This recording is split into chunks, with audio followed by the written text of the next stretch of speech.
आप सभी का टीएमसी नॉलेज में। और आइए देखते हैं आज क्लास 12 के ज्योग्राफी के विषय में कुछ बात करेंगे।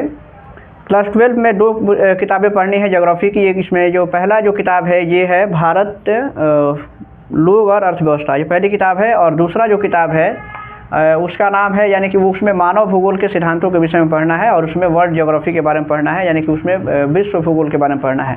और ये जो पहली किताब है जिसमें विशेष करके भारतीय ज्योग्राफी से संबंधित है, यानी कि उसमें भारतीय भूगोल और उसके अर्थव्यवस्था के विषय में पढ़ना है।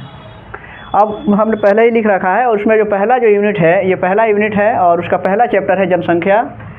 उसमें और है जनसंख्या, वितरण, घनत्व, वृद्धि और संगठन।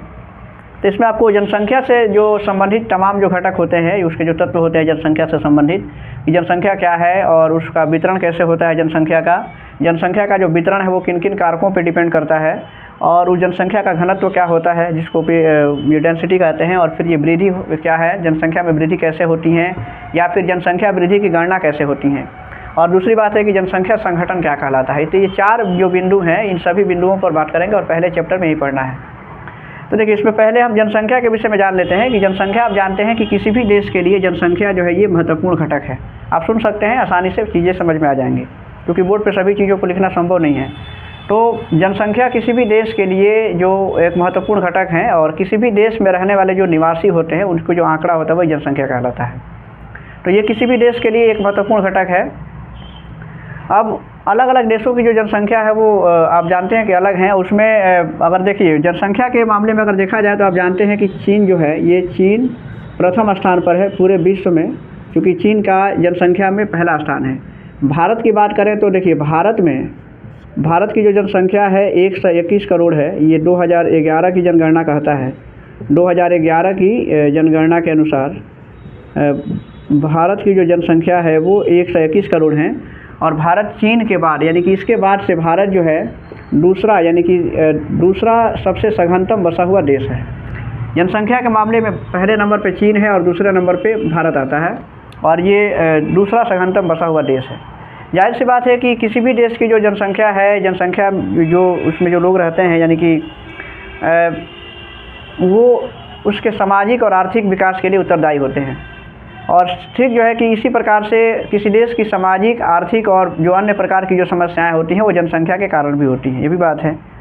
अब अगर और देशों की तुलना किया जाए तो इसमें स्पष्ट है कि ये भारत अगर दूसरे स्थान पर है जनसंख्या के मामले में। भारत की जो जनसंख्या है, यानी कि भारत की जनसंख्या उत्तर अमेरिका,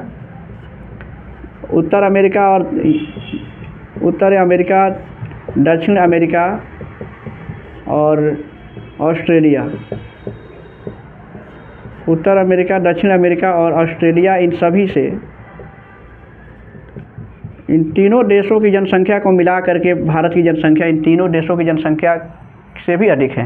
यानी कि ये स्थिति है, इसमें आप देख सकते हैं। अब इसमें अब बात आता है कि ये तर्क दिया जाता है कि जो जनसंख्या है किसी भी देश की, या विशेष करके अगर भारत की बात करें तो जनसंख्या है उसका दबाव संसाधनों पर पड़ता है, और किसी भी देश के संसाधनों पर जनसंख्या का ज़्यादा दबाव पड़ता है, क्योंकि अगर जनसंख्या है तो उसके पालन पोषण के लिए, उसके भरण पोषण के लिए जो प्राकृतिक संसाधन है या जो भी भौतिक संसाधन है उस पर ये डिपेंड करता है। अब देखिए यहाँ से थोड़ा सा समझ लीजिए कि भारत का जो क्षेत्रफल है वो 32,87,263 वर्ग किलोमीटर है। अगर मिलियन में देखेंगे तो 3.28 मिलियन वर्ग किलोमीटर होगा। जो देखिए भारत का जो क्षेत्रफल है वो विश्व के कुल क्षेत्रफल का 2.4% है। अब समझिए भारत के क्षेत्रफल पर जो है कि इस यहाँ के संसाधनों पर दबाव कितना ज़्यादा है कि जो क्षेत्रफल है वो सिर्फ 2.4% है पूरे विश्व के क्षेत्रफल का। भारत का जो क्षेत्रफल है वो 2.4% है, जबकि विश्व की जनसंख्या का कितना प्रतिशत जनसंख्या यहाँ रहती है, तो विश्व की जनसंख्या का 17.5% जो जनसंख्या है वो भारत में निवास करती है।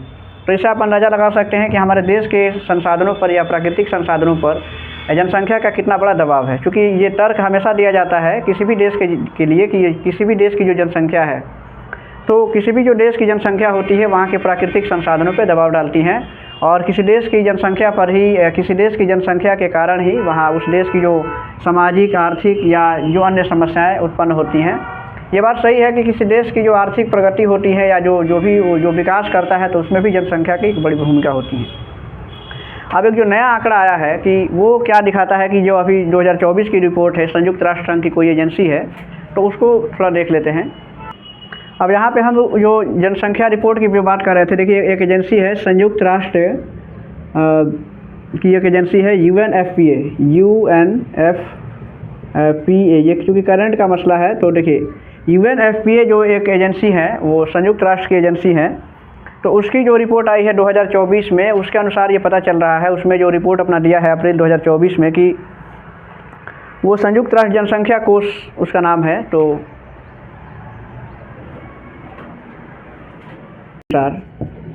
अगर भारत के राज्यों की बात करेंगे तो सबसे जो भारत के राज्यों में सर्वाधिक जो जनसंख्या के अनुसार अगर देखा जाए तो सर्वाधिक जो जनसंख्या वाले राज्य हैं, सर्वाधिक जनसंख्या वाले राज्य में सबसे पहले उत्तर प्रदेश है। सर्वाधिक जनसंख्या कहाँ कहाँ है, देखिए सबसे पहले उसमें सबसे पहले नंबर पर है उत्तर प्रदेश, दूसरे नंबर पर है महाराष्ट्र है, तीसरे नंबर पे बिहार है और चौथे नंबर पे पश्चिम बंगाल है और पाँचवें नंबर पर आंध्र प्रदेश है। पाँचवें नंबर पर है आंध्र प्रदेश। तो ये भारत के राज्यों की स्थिति है। सबसे सर्वाधिक जो जनसंख्या है भारत में वो यूपी में है और उसके बाद से महाराष्ट्र है, फिर तीसरे नंबर पर बिहार आता है। सबसे अगर न्यूनतम जनसंख्या की अगर बात करें कि सबसे कम जनसंख्या कहाँ है, तो न्यूनतम जनसंख्या भी देख लीजिए इसमें।